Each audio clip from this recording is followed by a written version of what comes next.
Hello everyone, আসসালামু আলাইকুম। Welcome back to my YouTube channel Riasuddin blog. So guys, কি অবস্থা সবার? আশা করছি ভালো আছেন। তো আমার এই জিক্সার মনোটন বাইকটা আমি মোটামুটি একটা লুকসে নিয়ে আসছি। এখন বর্তমানের লুকসটা দেখেন এরকম। তো আজকের এই ছোট্ট একটা ভিডিওর মধ্যে পুরো ডিটেলস শেয়ার করে দিব, মানে কয় টাকা নিছে, দেন রিম কালার করতে নিছে কয় টাকা। সম্পূর্ণ ভিডিও দেখেন, দেখলে অবশ্যই বুঝতে পারবেন। আর বেশ কয়েকটা জিনিস মডিফাই করতে হইব, ভিডিওর সাথেই থাকেন।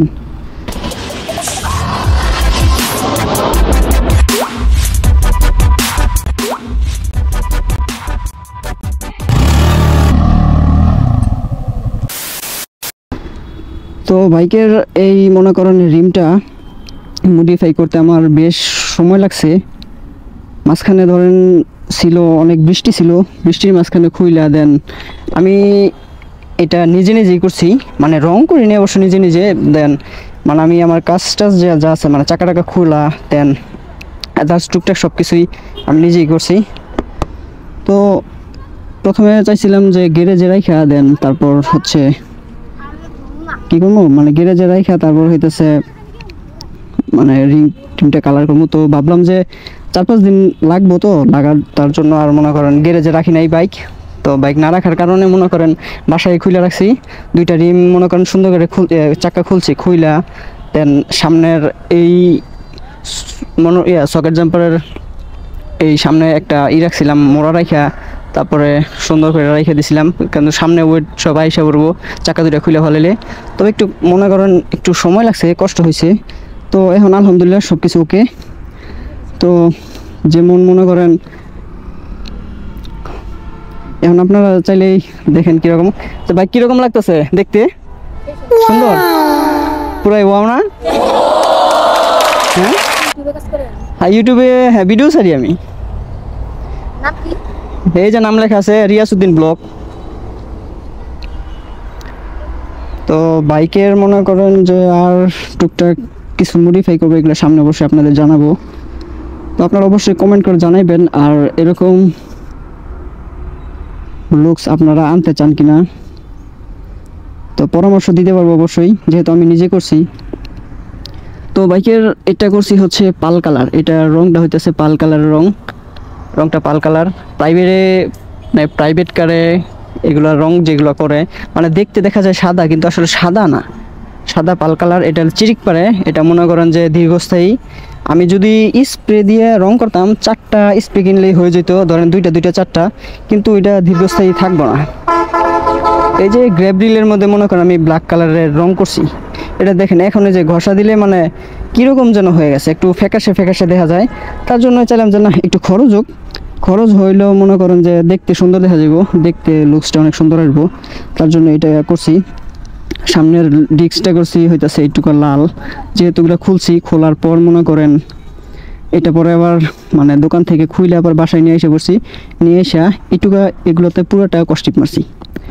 এটাতে পুরোটা কস্টিপ মারার পর তারপর মনে করেন এটাতে আমার লাল কালারের স্প্রে রং ছিল, তো এটা মারছি। কিন্তু আসলে দেখেন এই যে মানে সরাসরি প্রমাণ দেখেন যে আপনারা নিজেরা যদি স্প্রে করেন কইটা দেখেন এই যে এখন উঠে যাইতেছে, মানে তো উঠে গেছে, এই দেখেন হাত দেয় যে দিলেই উঠে যায়।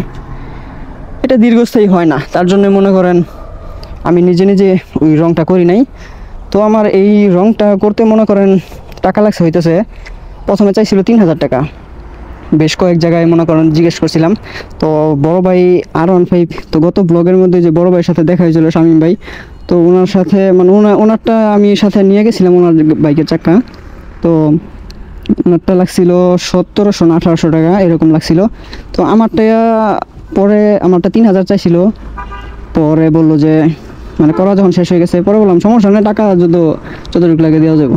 পরে 2000 চাইছিল, 2000ও দেওয়া হয়নি। পরে 2000 চাওয়ার পরে বড় ভাইটা ফোন দিলাম, ফোন দেওয়ার পর মনে করেন টাকা দিল কমাইয়া 500 টাকা কমাই দিছে। তারপর দেন 1500 টাকায় এই রংটা কমপ্লিট করছি। দেন তারপর 100 টাকা আরও দিয়ে দিছি এক্সট্রা, মানে যে রং করছি খুশি দিয়ে দিছি। দেন এই হচ্ছে অবস্থা। ধরেন এক্সট্রা যেহেতু 100 টাকা দিছি, ওইটা আমি হিসাবের বাইরে রাখলাম। তো অ্যারাউন্ড লাগছে হইতেছে আমার 1500 টাকা লাগছে, মাত্র 1500 টাকায় এই রিম কালারটা আমি করে ফেলেছি। যাক আলহামদুলিল্লাহ, এখন মানে দেখতে মনে করেন বাইকটা অনেক সুন্দর লাগতেছে। তো আপনারা অবশ্যই কমেন্ট করে জানাইবেন কীরকম লাগছে আপনাদের কাছে। আর নিচে মনে করেন চাইতেছি কি একটা ইঞ্জিন গার্ড লাগানোর জন্য। তো এটা আপনারা অবশ্যই কমেন্ট করবেন যে এটা নিচে কি সাদা লাগাবো না সাদা না ব্ল্যাক লাগাবো, সাদা কালার না কালো কালার লাগাবো। তো ওইটা অবশ্যই কমেন্ট করে জানাবেন। আমি আরও বেশ কয়েকজনের কাছে মনে করেন জিজ্ঞেস করবো যে কোনটা লাগালে ভালো হইব, দেন আগে লাগাইয়া পরে ফস্তা যেতে পারবো না, এই হচ্ছে অবস্থা। তো এই ছিল ছোট্ট একটি ভিডিও। আর এগুলো মনে করেন সিট কাভার তো এগুলো পরিবর্তন করছি, দেন এই জায়গায় সিটটার মডিফাইয়ের আরেকটা কাজ আছে, এটা উপরে মনে করেন করতে হইব, একটা কাভার লাগাইতে হইব। দেন এই হচ্ছে অবস্থা। তো আপনারা অবশ্যই যদি করতে চান তাহলে অবশ্যই কমেন্ট করে জানাতে পারেন, বা যে কোনো পরামর্শ যদি চান তাহলে অবশ্যই পরামর্শ দিতে পারবো। আর কীরকম হয়েছে অবশ্যই কমেন্ট করে জানাবেন। দেন এই ছিল ভিডিও, ছোট্ট একটি ভিডিও। তো হোপ রাখতেছি ভিডিওটি আপনাদের ভালো লাগছে। যদি ভিডিওটি ভালো লেগে থাকে অবশ্যই একটা লাইক দিয়ে দিবেন, চ্যানেলে নতুন হয়ে সাবস্ক্রাইব করে হয়ে যাবেন আমাদের ফ্যামিলি মেম্বার। আর দেখা হচ্ছে নতুন করে ভিডিওতে সামনে আবার। যতক্ষণ পরবর্তী ভিডিও নিয়ে আমি আসতেছি ততক্ষণ ইনশাআল্লাহ আমরা থাকবো ভালো, আমরা থাকবো সুস্থ। সবাই ভালো থাকবেন, সুস্থ থাকবেন।